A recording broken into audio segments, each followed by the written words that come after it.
మన సార్వభౌమాధికారాన్ని తాకట్టు పెట్టాం అమెరికా దగ్గర. మోడీ వచ్చిన తర్వాత మోడీ పూర్తిగా భారతదేశాన్ని తీసుకెళ్లి అమెరికా కాళ్ళ దగ్గర పెట్టాడు. అన్ని దేశాలు ఇలాగే ఉన్నాయా? అన్ని దేశాలు అమెరికా అంటే ఇంత ఉత్సవోసుకుంటున్నాయా? ఇంత వణికిపోతున్నాయా? చైనా మీద కూడా అమెరికా ఆంక్షలు పెట్టింది. ఇరాన్ దగ్గర చైనా ఆయిల్ కొంటూ ఉంటే ఆంక్షలు పెట్టింది, ఇరాన్ దగ్గర ఆయిల్ కొనొద్దు అని. ఆ ఆంక్షల్ని చైనా వ్యతిరేకించడం కాదు, ధిక్కరించింది. నువ్వెవరు నా మీద ఆంక్షలు పెట్టడానికని మాట్లాడింది. బహిరంగ ప్రకటన ఇచ్చింది, మేము కొంటాం.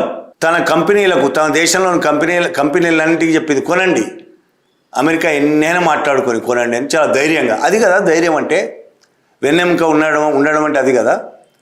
అంతెందుకు మన పక్కన పాకిస్తాన్, మనము ఎవరితో ఏ సంబంధాలు కొనసాగిస్తున్నాం, విదేశీ వ్యవహారాల్లో మనం చాలా గొప్పగా ఉన్నాం, విశ్వగురు అని కథలు చెప్పుకుంటున్నాం కదా. పక్కన పాకిస్తాన్కు ఇరాన్ ఆయిల్ పంపిస్తున్నది, కానీ మన షిప్పులు ఇతర షిప్పులు కూడా రావట్లేదు, హర్ముజ్ నుంచి రావాల్సినవి.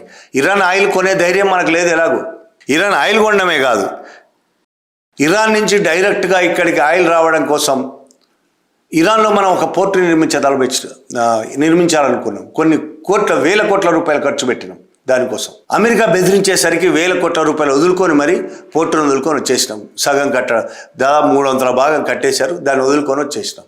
అంత పిరికితనం మనది. ఇది మోడీ హయాంలో జరిగిందే ఇది కూడా.